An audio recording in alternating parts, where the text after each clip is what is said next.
ایک ایکسیپٹ اور دوسرا ریجیکٹ، تیسرا رسپانس نہیں ہے. یہ جو مے بی لیٹر ایک تیسرا رسپانس ہے نا، اس کا مطلب ریجیکٹ ہی ہوتا ہے، یعنی فی الوقت کے لیے ریجیکٹ، فی الوقت کے لیے کیا ہے؟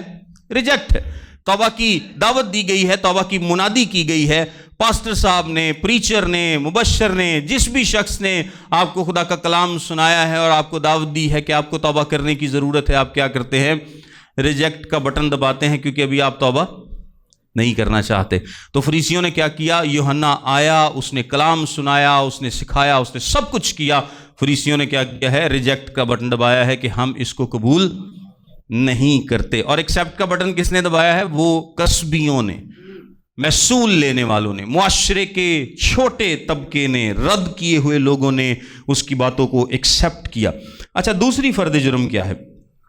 لکھا ہے، پہلی تو یہ ہوگی کہ یوحنا راست بازی کے طریق پر تمہارے پاس آیا اور تم نے اس کا یقین نہ کیا، مگر محصول لینے والوں اور کسبیوں نے اس کا یقین کیا، اور تم یہ دیکھ کر پیچھے بھی نہ پچھتائے کہ اس کا یقین کر لیتے. یہ دوسری فرد جرم ہے. اس کا کیا مطلب ہے؟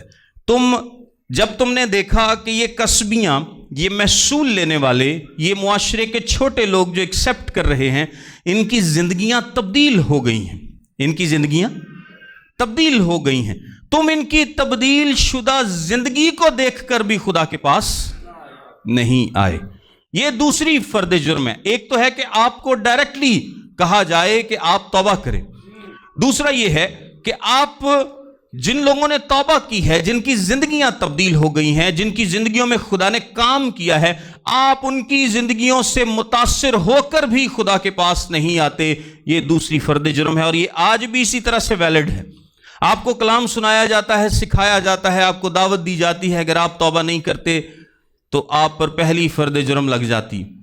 اور جب آپ لوگوں کو دیکھتے ہیں کہ کس طرح سے کسی شرابی نے، کسی زانی نے، کسی بڑے گنہگار نے، کسی قاتل نے، اور یہ ایسا نہیں ہے کہ ہمارے آس پاس مثالیں موجود نہیں ہیں، ہمارے پاس سینکڑوں ہزاروں مثالیں ہمارے آس پاس موجود ہوتی ہیں جہاں ہم دیکھتے ہیں کہ یار یہ کتنا برا شخص تھا، لیکن خدا نے اس کی زندگی میں کتنا زبردست کام کیا ہے. اب اس کی زندگی تبدیل ہو چکی ہے، اب یہ شخص تبدیل ہو چکا ہے، یہ لڑکی تبدیل ہو چکی ہے، یہ لڑکا تبدیل ہو چکا ہے. آپ ان کی زندگیوں کو، ان کی تبدیل شدہ زندگیوں کو دیکھ کر بھی خدا کے پاس نہیں آتے، تو یہ دوہری فرد جرم آپ پر عائد ہو جاتی ہے. اور یسوع مسیح نے ان سے بھی یہ کہا کہ نہ تو تم نے یوحنا کی باتوں کو سنا، اور نہ یوحنا کی منادی کے وسیلے سے جو زندگیاں تبدیل ہوئیں، نہ اور یسوع مسیح کی منادی کے وسیلے سے بھی جو زندگیاں تبدیل ہوئیں، تم نے ان زندگیوں کو دیکھتے ہوئے بھی توبہ کرنے کا ارادہ نہیں کیا. سو یہ دوہری فرد جرم ہے.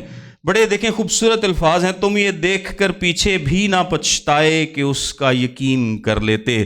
یعنی پچھتانے کی ضرورت تھی کہ یوحنا نے صحیح کلام کیا تھا، پاسٹر صاحب صحیح کہیں سی توبہ کر لو، ادوں تو چلو میں نہیں کیتی، لیکن میرے بڑے آسے پاسے لوگ نے جڑے بڑے اچھی زندگی گزار رہے ہیں، جو بڑے گنہگار سن، بہت ان کی زندگیاں خراب تھیں، تو اگر ان کی زندگیاں تبدیل ہو سکتی ہیں تو میری بھی زندگی تبدیل ہو سکتی ہے.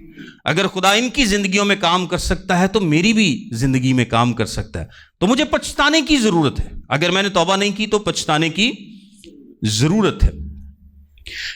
اب میرے ساتھ ذرا 23ویں باب میں آئے. میں ایک اور بات اس سے ریلیٹڈ آپ کو بتاتا ہوں. 23ویں باب کی 34ویں آیت میں دیکھیں، لکھا ہے، اس لیے دیکھو میں نبیوں اور داناؤں اور فقیہوں کو تمہارے پاس بھیجتا ہوں، ان میں سے تم بعض کو قتل اور مصلوب کرو گے، اور بعض کو اپنے عبادت خانوں میں کوڑے مارو گے، اور شہر بشہر ستاتے پھرو گے، تاکہ سب راست بازوں کا خون جو زمین پر بہایا گیا تم پر آئے، راست باز حابل کے خون سے لے کر برکیہ کے بیٹے زکریا کے خون تک، جسے تم نے مقدس اور قربانگاہ کے درمیان قتل کیا. میں تم سے سچ کہتا ہوں کہ یہ سب کچھ اس زمانے کے لوگوں پر آئے گا. دیکھیں فریسیوں نے کیا کیا ہے، اسرائیل نے کیا کیا ہے، انہوں نے یسوع کو ریجیکٹ کیا ہے، انہوں نے یوحنا کو ریجیکٹ کیا ہے. ایک ہی بات ہے، کیونکہ یوحنا یسوع مسیح کی ہی تیاری کے لیے آیا تھا، انہوں نے ریجیکٹ کر دیا، اور یسوع مسیح نے ان پر دوہری فرد جرم بھی عائد کی کہ نہ تو تم نے اس کی باتوں کو قبول کیا، اور نہ لوگوں کی تبدیل شدہ زندگی کو دیکھ کر تم خدا کے پاس آئے. اب یہ تیسری بات دیکھیں، تو کیا خدا کا کلام بند ہو گیا ان پر؟ نہیں، یسوع مسیح کیا کہتے ہیں کہ اب بھی میں کیا کروں گا، میں نبیوں کو تمہارے پاس بھیجوں گا، میں رسولوں کو بھیجوں گا، میں خادموں کو بھیجوں گا، لیکن تم پھر کیا کرو گے؟ ان کو قتل کرو گے، ان کو ستاؤ گے، ان کو مارو گے۔ اسرائیل نے نیشن ایز اے نیشن توبہ نہیں کی، لیکن انڈیویجول لوگ جو ہیں وہ ضرور توبہ کریں گے۔ خیر، یہ ایک الگ ٹاپک ہے، یہ ایک الگ ڈسکشن ہے، لیکن بتانا میں آپ کو یہ چاہتا ہوں کہ یہ جو اب نبی آئیں گے، اب استاد آئیں گے، اب ٹیچرز آئیں گے، رسول آئیں گے، جو خدمت اب ہوگی، اسرائیل نے تو ریجیکٹ کر دیا ہے۔ اس سے کیا ہوگا؟ اس سے ان کا گناہ مزید بڑھتا چلا جائے گا۔ اس سے کیا ہوگا؟ ان کا گناہ جو ہے وہ بڑھتا چلا جائے گا، وہ پیالہ بھرتا چلا جائے گا۔ اس کو غور سے سمجھیے گا۔ آپ جب خدا کے کلام کو ریجیکٹ کر دیتے ہیں، دیکھیں خدا کا کلام آپ کے پاس صرف دو ریزلٹس لے کے آتا ہے، یا تو آپ اس کو ایکسیپٹ کرتے ہیں یا کیا کرتے ہیں؟ ریجیکٹ کرتے ہیں۔ آمین۔ اگر آپ خدا کے کلام کو ریجیکٹ کرتے ہیں، ایک دفعہ کرتے ہیں، دو دفعہ کرتے ہیں، تین دفعہ کرتے ہیں، تو کیا خدا کا کلام آپ کے پاس آنا بند ہو جاتا ہے؟ نہیں۔ لیکن جیسے جیسے آپ خدا کا کلام سنتے رہتے ہیں، ریجیکٹ کرتے رہتے ہیں، سنتے رہتے ہیں، ریجیکٹ کرتے رہتے ہیں، کیونکہ اگر کسی شخص نے 30 سال کی عمر تک توبہ نہیں کی، 35 سال کی عمر تک توبہ نہیں کی، تو اس کا کیا مطلب ہے؟ وہ 30 سال سے گرجے تک گیا ہوئے گا نا، پاویں 30 واری صحیح چلو، کی خیال ہے؟ تو چرچ میں اس نے منادی سنی ہوگی، اس نے لوگوں کی زندگی دیکھی ہے، لیکن وہ لگاتار ریجیکٹ کر رہا ہے، اور لگاتار ریجیکشن کیا کر رہی ہے؟ اس کے اس گناہ کے پیالے کو بھرتی جا رہی ہے، اس کے اس بوجھ کو بڑھاتی جا رہی ہے، اس پر عدالت کو لاتی جا رہی ہے۔ وہ اور زیادہ انڈر پریشر آئے گا جتنی دیر وہ گناہ میں زندگی گزارے گا اور کلام سنتا رہے گا، وہ کیا ہوگا؟ اور اس پر بوجھ جو ہے وہ بڑھتا چلا جائے گا۔ سمجھیں آپ اس بات کو؟ یہ ایک بڑی زبردست بات ہے، کیونکہ خدا کا جو کلام ہوتا ہے، یا تو وہ نجات کا کلام ہوتا ہے یا وہ عدالت کا کلام ہوتا ہے۔ کلام دو ہی فیصلے آپ کی زندگی میں لا سکتا ہے، یا تو نجات لا سکتا ہے یا سزا لا سکتا ہے۔ تیسرا کوئی نتیجہ نہیں ہے کہ انہاں دے نال بعد چ ویکھ لاؤں گے انہاں نوں کی کرنا ہے۔ تو اگر آپ نجات کو قبول نہیں کرتے تو آپ کس کو قبول کر رہے ہوتے ہیں؟ سزا کو قبول کر رہے ہیں، عدالت کو قبول کر رہے ہیں۔ آج مجھے توبہ کے لیے منادی کی گئی، مجھے توبہ کی دعوت دی گئی، اور میں توبہ نہیں کرتا، تو میں نے بیسیکلی نجات کو ایکسیپٹ نہیں کیا، میں نے کس کو ایکسیپٹ کیا؟ عدالت کو ایکسیپٹ کیا، اس کی سزا کو ایکسیپٹ کیا۔ اور پھر میں اگلے اتوار بھی چرچ آؤں گا، میں اگلے اتوار بھی توبہ نہیں کرتا، میں اس سے اگلے اتوار بھی توبہ نہیں کرتا۔ تو جتنا عرصہ میں اس کو رد کرتا رہوں گا، میں لیٹ نہیں کہہ رہا، میں رد کہہ رہا ہوں، کیونکہ جب بھی یا تو آپ ایکسیپٹ کرتے ہیں یا رد کرتے ہیں، بیچ والا آپشن نہیں ہوتا۔ تو جیسے جیسے آپ رد کرتے ہیں، آپ پر بوجھ بڑھتا چلا جائے گا، جس طرح اسرائیل کے ساتھ ہوا۔ یسوع مسیح نے کہا کہ اب بھی لوگ تمہارے پاس آئیں گے۔ میں دوبارہ سے یہ حوالہ پڑھتا ہوں آپ کے سامنے 35ویں آیت میں، یعنی جب وہ قتل کریں گے تو لکھا ہے تاکہ سب راست بازوں کا خون جو زمین پر بہایا گیا تم پر آئے۔ سب راست بازوں کا خون۔ اور اس سے پہلے یسوع مسیح نے یہ بھی کہا تھا کہ تم اس پیالے کو کیا کرو؟ بھر دو۔ یعنی جیسے جیسے آپ ریجیکشن کرتے رہیں گے، جیسے جیسے آپ رد کرتے رہیں گے، جیسے جیسے آپ توبہ کو لیٹ کرتے رہیں گے، تو آپ اس پیالے کو کیا کر رہے ہیں؟ اپنے لیے بھر رہے ہیں، اپنے لیے بھر رہے ہیں۔ لیکن ایک دن کیا ہوتا ہے کہ ایک دن وہ پیالہ بھر جاتا ہے اور پھر مزید وقت آپ کو نہیں ملتا۔ اسرائیل کے لیے بھی یہ پیالہ جس دن بھرا تو خدا کی طرف سے ان کو سزا ملی، اور سٹل یہ پیالہ خدا کا ابھی تک ان پر سے خالی نہیں ہوا۔ ابھی تک وہ عذاب میں ہیں، عذاب کے نیچے ہیں، خدا کی سزا کے نیچے ہیں۔ ہم دنیاوی دولت کو دیکھ کر بعض اوقات کہتے ہیں کہ جی نہیں اسرائیل نے بڑی برکت دیتی، خدا نے بڑی برکت دیتی۔ ایک بات ذہن میں بٹھا لیں گے، یسوع مسیح کو رد کر کے برکت کسی کو نہیں مل سکتی۔ سمپل۔ آپ کے پاس پیسے جاپانیوں کے پاس بھی بڑے، پیسے چینیوں کے پاس بھی بڑے، اور اسرائیل سے بہت زیادہ ہیں۔ تو چینی کیا ہے؟ ان کے پاس برکت ہے۔ ہم کیا کہیں گے کہ چینیوں کو خدا نے بڑی برکت دی ہے کہ وہ امریکہ سے بھی سٹرونگ اکانومی بنتے جا رہے ہیں۔ کیا خیال ہے؟ تو دنیا کی نمبر 1 اکانومی، تو کیا خدا کی برکت ہے چائنا پر، جو کہ بائبل تک پڑھنے کی اجازت نہیں دیتے؟ برکت نہیں ہے۔ پیسے برکت نہیں ہوتی، پیسے برکت نہیں ہوتی۔ اسرائیل کی ایگزسٹنس کے لیے خدا نے ان کو یہ جو پیسے دے رکھے ہیں، یہ ان کی ایگزسٹنس کے لیے ضروری ہے، ورنہ وہ دنیا سے مر مٹ جاتے۔ وہ مر مٹ نہیں سکتے کیونکہ آخری زمانے میں نبوتیں ہیں جو کہ ان کے تعلق سے پوری ہونی ہیں، سو ان کا قائم رہنا ضروری ہے۔ اتنی چھوٹی آبادی کا وہ تبھی قائم رہ سکتی ہے اگر کوئی بڑا ان کا ساتھ دے، جس طرح یو ایس اے ان کا ساتھ دیتا ہے، اور یہ خدا کی طرف سے ہے، یہ ان کی ایگزسٹنس کے لیے ضروری ہے۔ لیکن وہ لوگ نہ 2000 سال پہلے سکون میں تھے، نہ وہ 1500 سال پہلے سکون میں تھے، نہ وہ آج سکون میں۔ آپ کسی بھی اسرائیلی سے پوچھیں جو اسرائیل میں رہتا ہے تو وہ آپ کو بتائے گا کہ وہ خوف میں زندگی گزارتے ہیں، ہر وقت میزائلوں کا، حملوں کا، راکٹ لانچرز کا خوف جو ہے وہ، اور پوری دنیا میں نفرت انگیز ہیں وہ سب کے سامنے۔ سو خیر اس پر ہم آلریڈی ایک ڈیٹیلڈ ویڈیو اپلوڈ کر چکے ہیں، لیکن یہ کوئی برکت نہیں ہے۔ یسوع مسیح کو رد کر کے آپ برکت نہیں پا سکتے، کبھی بھی نہیں پا سکتے۔ ہاں ایک وقت آئے گا جب خدا ان کو نجات دے گا، اور وہ وقت کب ہے؟ جس طرح زکریا کی کتاب میں لکھا ہے۔ پہلی تو بات ہے کہ یسوع مسیح نے 39ویں آیت میں کہا، کیونکہ میں تم سے کہتا ہوں کہ اب سے مجھے پھر ہرگز نہ دیکھو گے جب تک نہ کہو گے کہ مبارک ہے وہ جو خدا ان کے نام سے آتا ہے، مبارک ہے وہ جو خدا ان کے نام سے آتا ہے۔ یعنی اسرائیلی ایکسیپٹ کریں گے۔ پھر زکریا کی کتاب بیان کرتی ہے 12ویں باب کی 10ویں آیت میں لکھا ہے، وہ اس پر جس کو انہوں نے چھیدا ہے نظر کریں گے اور اس کے لیے ماتم کریں گے جیسا کوئی اپنے اکلوتے کے لیے کرتا ہے، اور اس کے لیے تلخ کام ہوں گے جیسے کوئی اپنے پہلوٹے کے لیے ہوتا ہے۔ یعنی وہ روئیں گے، وہ پیٹیں گے، وہ پچھتائیں گے، وہ اس بات پر آزردہ ہوں گے کہ ہم نے یسوع کے ساتھ کیا کیا، تب ان کو نجات ملے گی۔ تب تک وہ ایسی ہی حالت میں رہیں گے، اور آپ دیکھیں گے کہ آہستہ آہستہ ان کے لیے حالات جو ہیں وہ برے ہوں گے، اچھے نہیں ہوں گے۔ سو خیر یہ ایماندار کے تعلق سے جو ہم نے اس میں بات سیکھی ہے کہ انسانوں کو دعوت دی جاتی ہے کلام کے ذریعے، جس طرح یوحنا نے دعوت دی، اور اگر وہ اس کو ایکسیپٹ نہیں کرتا تو اس پر فرد جرم عائد ہوتی ہے، یعنی خدا کی طرف سے اب اس کی عدالت ہوگی اگر وہ لگاتار ایکسیپٹ نہیں کرے گا۔ اور کلام سننے کے بعد جب وہ لوگوں کی تبدیل شدہ زندگی کو دیکھ کر بھی خدا ان پر یقین نہیں کرتا اور نہیں پچھتاتا، تو یہ فرد جرم کیا ہو جاتی ہے؟ یہ ڈبل ہو جاتی ہے، یہ دوہری ہو جاتی ہے۔ آپ کا گناہ ڈبل اس طرح سے ہو جاتا ہے کہ آپ صرف باتیں نہیں ہیں کہ آپ کو کلام سنایا گیا کہ کلام آپ کی زندگی کو تبدیل کر دے گا، اب آپ نے لوگوں کی تبدیل شدہ زندگی کو دیکھا بھی ہے، پھر بھی آپ نہیں پچھتائے کہ خدا میری بھی زندگی کو تبدیل کر سکتا ہے۔